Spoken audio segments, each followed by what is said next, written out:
Why can't I be an ardent Modi Bhakt or a devoted Rahul Bhakt? Welcome, Vanakkam, Namaskaram, Jai Hind.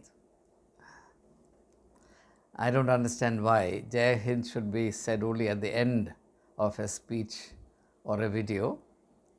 I believe in maintaining some degree of freedom from the tyranny of stereotypes, so you should expect me to indulge in some of these unconventional practices, which fortunately do no harm to anyone, except the slight discomfort of one's settled habits being somewhat briefly disturbed, which I believe is not a crime or a serious offense.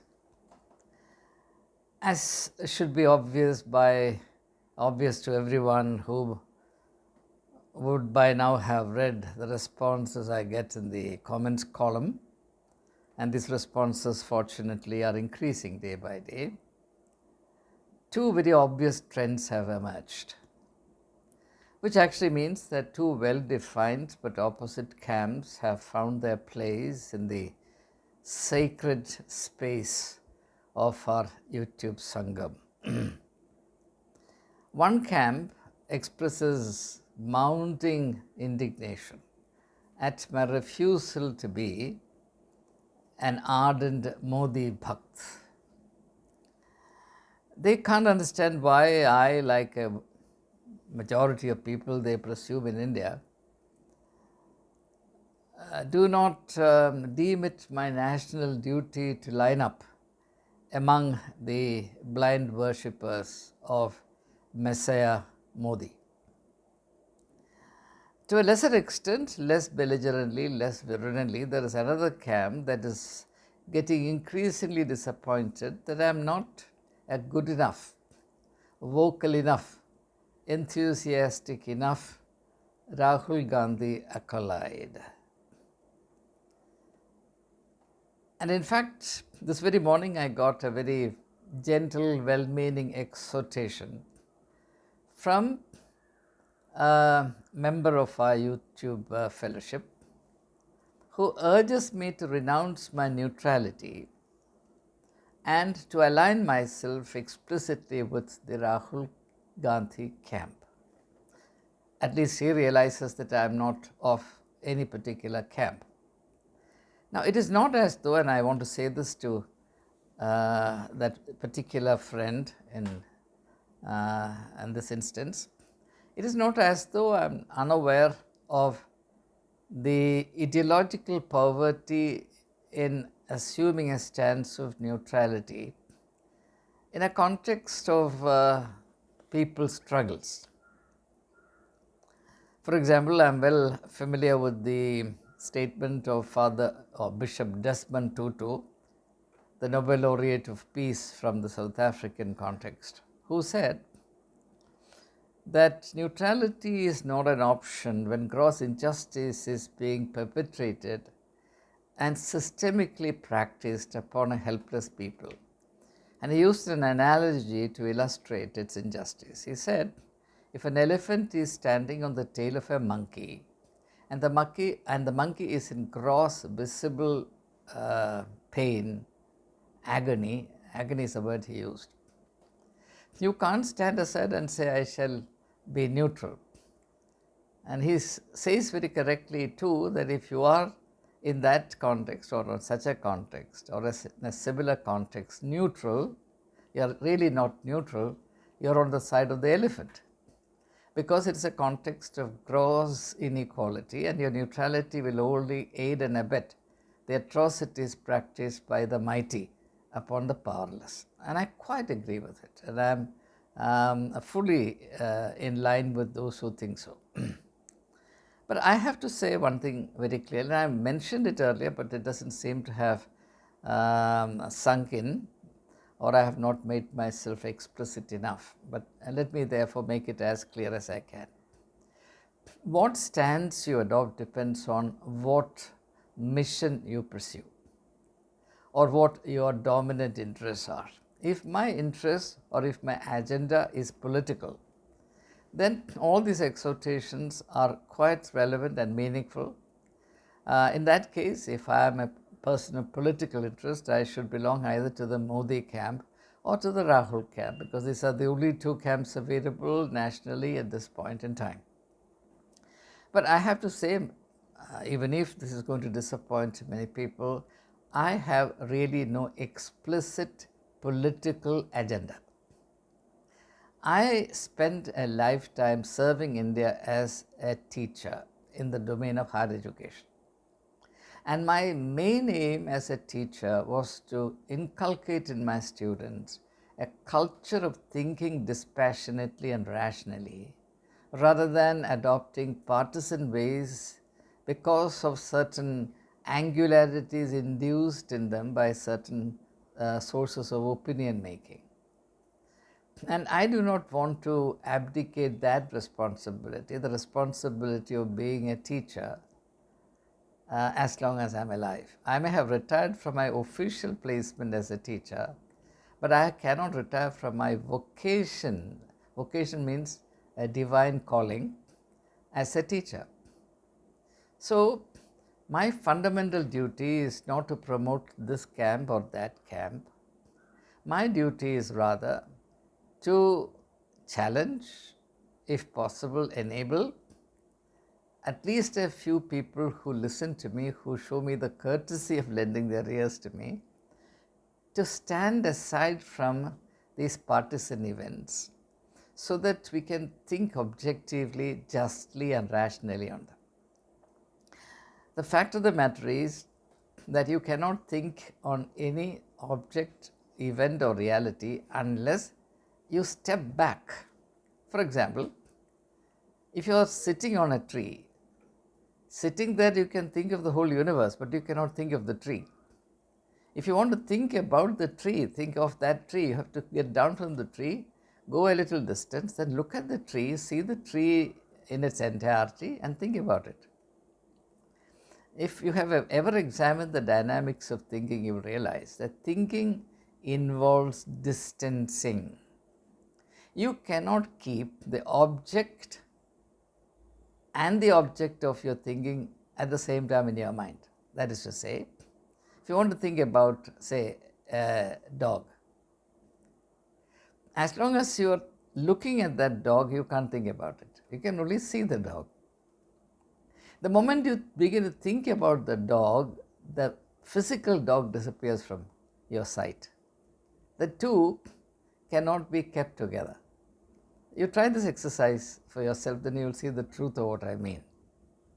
So, am I to spend my lifetime describing the dog, or am I to rather reflect on the dog, what it means, what its peculiarities are, what lessons we may draw from them, so on and so forth, in whichever direction I want to take my thought. So, I have chosen to be in the latter category, to think rather than observe or describe or to take the side off. Now, what I see currently in India, and that's a very significant thing, and I'm particularly keen that those who listen to me may not lose sight of this. Something very significant is unfolding in the life of India, and it is a national duty that we become aware of it. And what is that? Two paradigms are in a state of conflict. There is a contestation taking place in the political space of India. Sorry, I'm using academic words. That is, two contrary ideals or paradigms or models of political life and governance are in a state of conflict or contestation or competition. They're in a state, if you like, of head-on collision. These two are incompatible political models, and therefore you should examine that whenever they come into contact, they will spark either furious debate or intense hatred or bitterness. If you have any common sense at all, you will certainly expect. For example, let's again look away from this phenomenon to understand it aright. You think of the Ptolemaic system, which considered the world as earth-centered. And then came the Copernican system of the sun being the center and the earth being a satellite of the sun. Now, these are completely different paradigms. You can't expect a scientist nurtured in the Ptolemaic system who believes ardently or who believed ardently that the earth was the center of everything to be in a happy state of conversation with an ardent practitioner of the science belonging to the model of Copernicus, who believed ardently that the sun is the center, it's a heliocentric system, and the earth goes round the sun. Now, you can't have a compromise between these two. So, I am not foolish enough to try and negotiate a compromise between Sri Narendra Modi and Sri Rahul Gandhi. My goal is very limited. When this very significant historic contestation is taking place, it provides a very stimulating context for citizens like us to ponder over, to reflect, to analyze, to understand some very profound aspects of the life and the context in which we lead that life. That's my limited goal. I'm not here to upset a government or to set up a new government. I'm not here to argue for this party or that party or promote the image of this gentleman or that gentleman. Not that that's an unimportant or unnecessary thing to do, but that there are people far more competent than I am to undertake that agenda and to achieve signal successes in that. I can't compete with even the worst among them. It's not my cup of tea. I wouldn't even try. But I am doing what I consider to be my particular calling, which is looking at the Indian scenario, very exciting, very stimulating, rather unprecedented, through the eyes of a lifetime teacher. A teacher has to be a thinker because, as I said a short while ago, the fundamental duty of a teacher is not to prepare the students to write examinations and score marks, but to prepare, to equip students to think, to be in engagement with or in dialogue with realities, to be able to make sense of the life situations in which they find themselves. So, given that that is my basic training, my agenda, my interest, I will keep a distance from both camps, though both camps therefore will suspect that I am partisan to the opposite camp. The Rahul camp will think that I am on the side of Narendra Modi. The Narendra Modi camp will think that I am a Rahul Bhakt. The danger of the second is more real, that is, Narendra Modi camp mistaking me for a Rahul Bhakt, because those who are in governance are in a state of active engagement. They are the doers, and adverse criticism will always be directed against the doers. It's a price that being in power exacts from those who wield power. If you are in government, you are accountable. The questions should be asked of you, not of the opposition party. So, if I happen to be sharing thoughts with you that seem to be more critical of Narendra Modi and his cabinet, you will be very naive if you think that I am being partisan. Common sense will tell you that that's the only thing a neutral, objective person whose heart is with the welfare of the people of India can do, because it is not the opposition that is ruling India. The governance of India is in the hands of a particular coalition led by Sri Narendra Damodar Das Modi.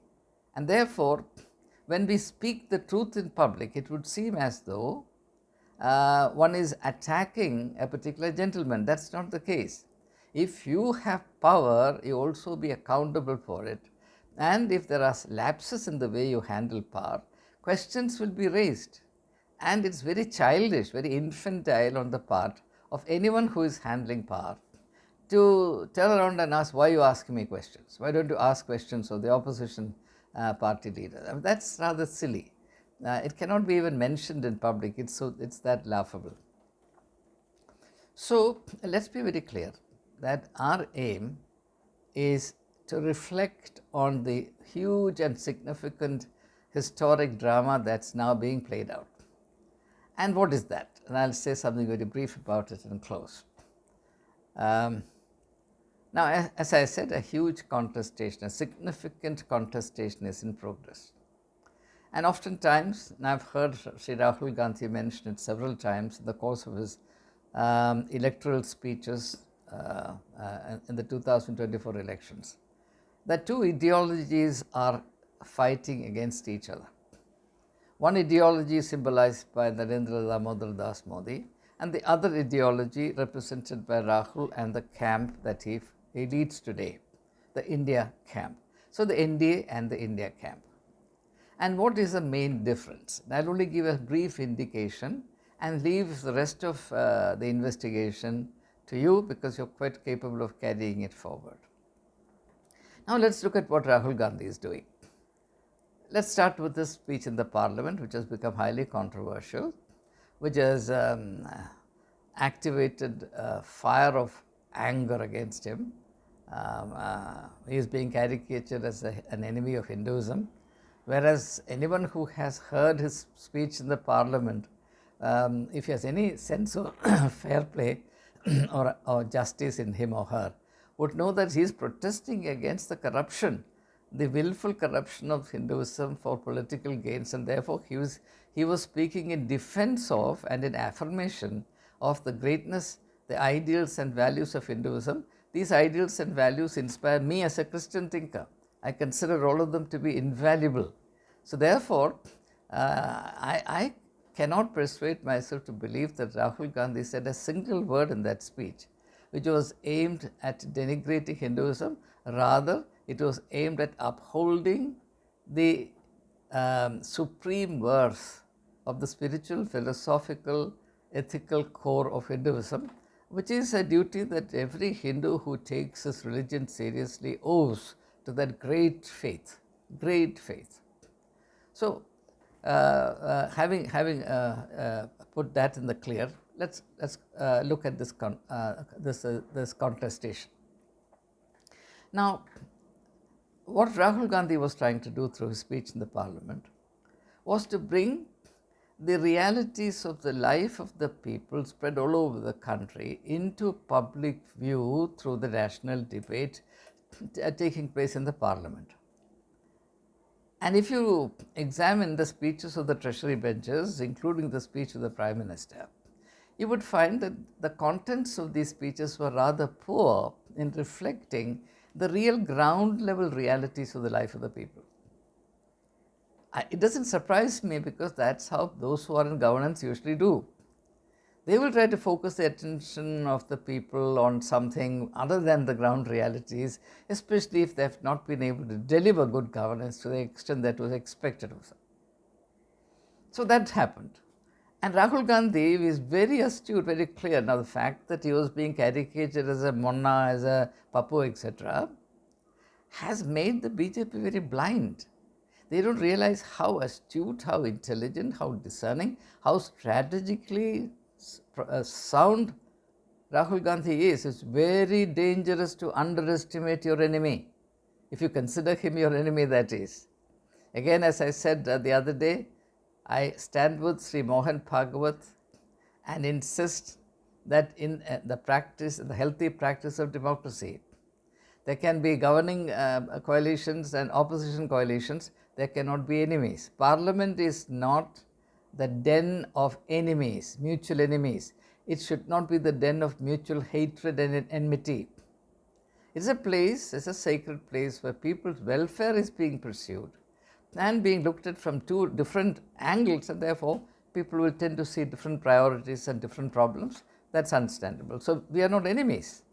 We are actually fellow workers, co-workers in the same business of serving the larger interests of the people of India, who deserve the very best that we are capable of. So while Rahul Gandhi was focusing on the real life problems, the ground level realities of the life of the people, the attempt from the opposite camp was something different, and I want to go into the details of those differences because I don't want to create the impression that again I am trying to be angular or partisan. Now look at the larger picture. Rahul Gandhi, just yesterday I saw a film video in which Rahul Gandhi is seen working with ordinary laborers, bricklayers, daily wage workers, carpenters, masons, just trying to understand what their experiences are like. And a little later I saw a video in which he is seen sitting with the victims of the Hathras Godman tragedy, members of the families that lost people in the stampede, trying to console them, trying to understand their pain and their bewilderment. And this is not something accidental. If you go back to Rahul Gandhi's track record from the very beginning of his political innings, you will find that he was always with the people. And you remember he was being caricatured for the little time that he spent with a decrepit old woman, I forget her name. He was ridiculed out of court for that, because that's not something that a big person and national leader should be doing. The closer you get to ordinary people, the more you lose your charisma. In order to build up your charm, your magic, you have to keep yourself at a maximum distance from the very dull, drab, run-of-the-mill humanity, ordinary people. Don't go anywhere near them, because then you lose your charisma, you lose your sheen. Rahul Gandhi goes exactly the opposite way. He dresses himself as an ordinary man. He walks like an ordinary man. He talks like an ordinary man. He is with ordinary people. He is not with film actors. He is not with sports charismatic personages. He is not with the big wigs of the world. He is with you and me. He is with the ordinary people. Now this is a paradigm. I believe this is a true democratic paradigm, because why I say this? Let me give you an illustration. In one of my earlier videos, I told you that I grew up in a context where it was impossible for me to learn English. I saw the English alphabet when I reached standard 4, you can imagine. I'm a product of the Malayalam medium education, but by God's grace, I've been able to attain a small degree of competence with the English language, or not competence, sorry, familiarity with the English language. Now, in those days, I didn't even have books in English. I couldn't hear English being spoken. My English teachers in schools who taught me English actually taught English through the medium of Malayalam. The only thing I had two things. One was the English Bible, and the other was an English newspaper, which my mother, in spite of our poverty, insisted on subscribing, and that was Indian Express. And in those days, the editor of the Indian Express was Frank Moraes. He used to write beautifully, and I used to learn his editorials by heart because of my love for the language. I used to thirst for English. And when Lal Bahadur Shastri died all of a sudden in Tashkent, Frank Moraes wrote an editorial, and I still remember what he wrote at that time, how many years back. He says, "That homespun golden man Lal Bahadur Shastri, whose heart was with the life of the people." That was how he described. That homespun golden man Lal Bahadur Shastri, whose heart was with the common man of the country. Now, those words always come to my mind now when I see how Rahul Gandhi conducts himself, the substance of his speech, his approach, the way he presents himself in public, the priorities that he sees. For example, this issue of the Agniveer. Rahul Gandhi has said what he has said after taking the trouble to go and visit the house of the slain Agniveer, having spent time with the members of the bereaved family, having lent his ears to their cries, their anguish, their complaints. And therefore, it cannot be that Rahul Gandhi was trying to distort and misrepresent what he shared or what he stated in the parliament. There may be some disconnections, discontinuities in the tale. As I said in a previous video, the government may have release the amount, or the amount may not have reached. We do not know the circumlocutor's route that these such amounts take, we don't know. Whether there is a confusion in categories, whether the amount referred to is the life insurance amount, or whether it is a compensation that slain Jawan is entitled to, a lot of confusion.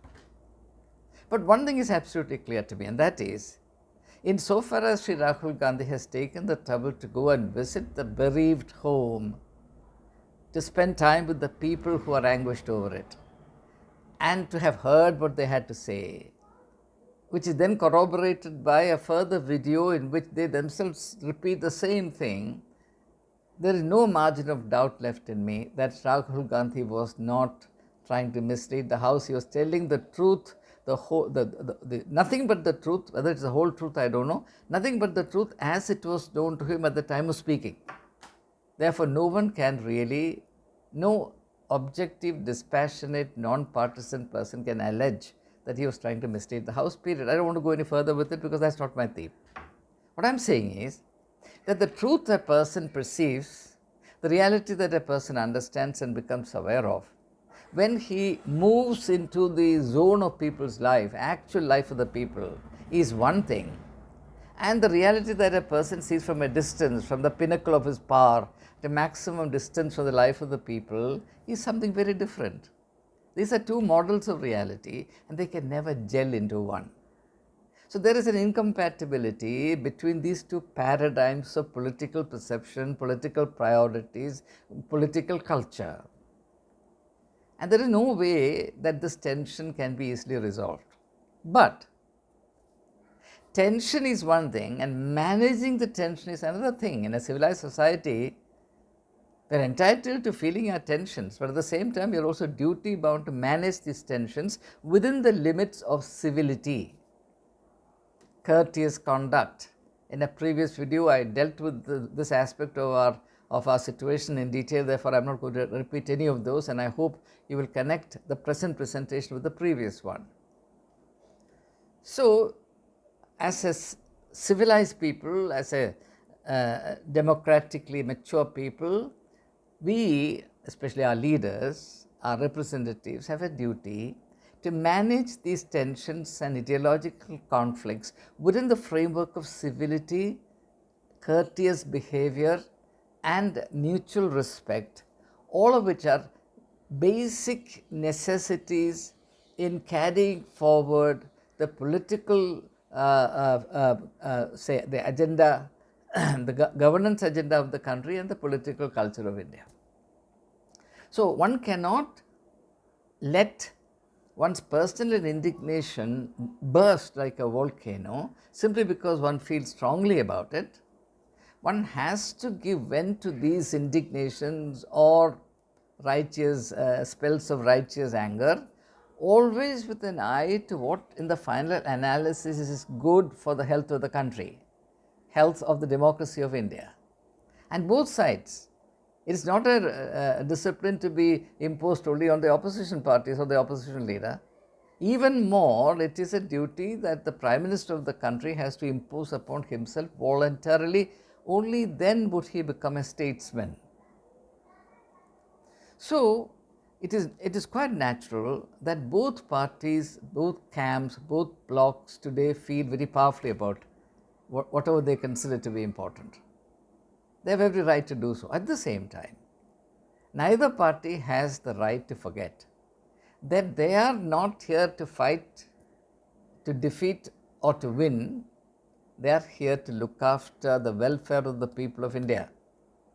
And nothing that they do, no posturing they adopt, no agenda they pursue, no victory, no defeat that they register, will be of any value to us as citizens unless and until both parties convince us that they are genuinely and steadfastly committed to doing only that which is in the best interest of the people of India.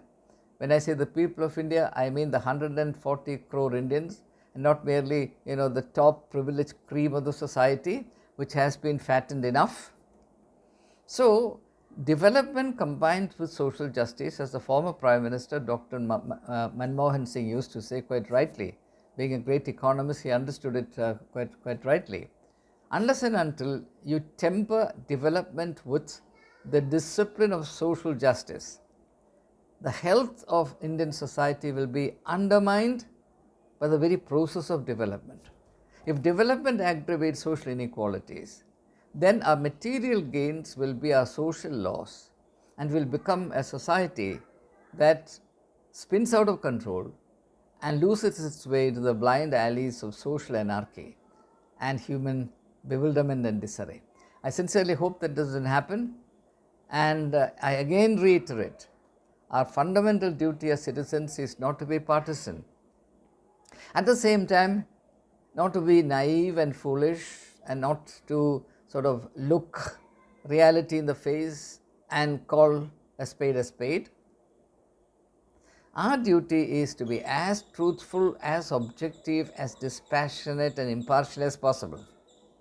Step a little back from these emotive issues so that we can look at the whole picture, the whole thing, and then formulate our views, not in a partisan spirit of loyalty to this camp or that camp, but loyalty only to the people of India. We, the people of India, governments come, governments go, parties rise, parties fall, coalitions come, coalitions go, but India must remain. And our duty ultimately is to the people of India. And that is the clear sense in which I am undertaking whatever reflections I do and whatever I share with you. And therefore, I plead with you to give me a margin, a little margin for my commitment to objectivity, which looks very undramatic, very tepid, very lifeless to many. Because in a context of conflict, where a lot of negative energies are generated and the whole culture is sort of fine-tuned to the negative energies, this idea of pursuing the middle ground, the middle ground that both Aristotle in the Greek context and Lord Buddha in the Indian context recommended. Avoid the extremes. Step back from these emotive, heated arguments. Look at the truth. The truth is never fully in one camp or the other. Believe you me. The whole truth will never be in one camp. And therefore, those who attach their heart to one camp thereby abandon, relinquish, renounce their freedom to think truthfully. I don't want to do that. It's too much of a price. I would rather be misunderstood as this person's enemy or that person's enemy. When I'm an enemy to none, I have no axe to grind, and I merely reflect on the realities as they occur to me. I could be seriously wrong or limited in my capacity to think, analyze, understand. Therefore, my lines of thought, my conclusions, my recommendations may be off the track. But I may be committing mistakes, but I will not be trying to influence you in a malicious or malevolent fashion in favor of any camp whatsoever, whereas I'll also reserve to myself the freedom to state in public whatever good or positive thing there is in any leader, whether it is on the governing side or on the opposition side, doesn't matter to me. Is someone saying something sensible? If someone standing for something good and beautiful, I am totally free to appreciate that person. On the other hand, if somebody is trying to take the people of India for a ride, if somebody deliberately destroying or undermining India in order to seek some personal or personal advantage or promote vested interests, then I should be free to call out that as well. So this is where we stand, with malice towards none and goodwill towards all. Malice towards none and goodwill towards all. That's my motto. Thank you for your ears. All the very best. Again, Jai Hind.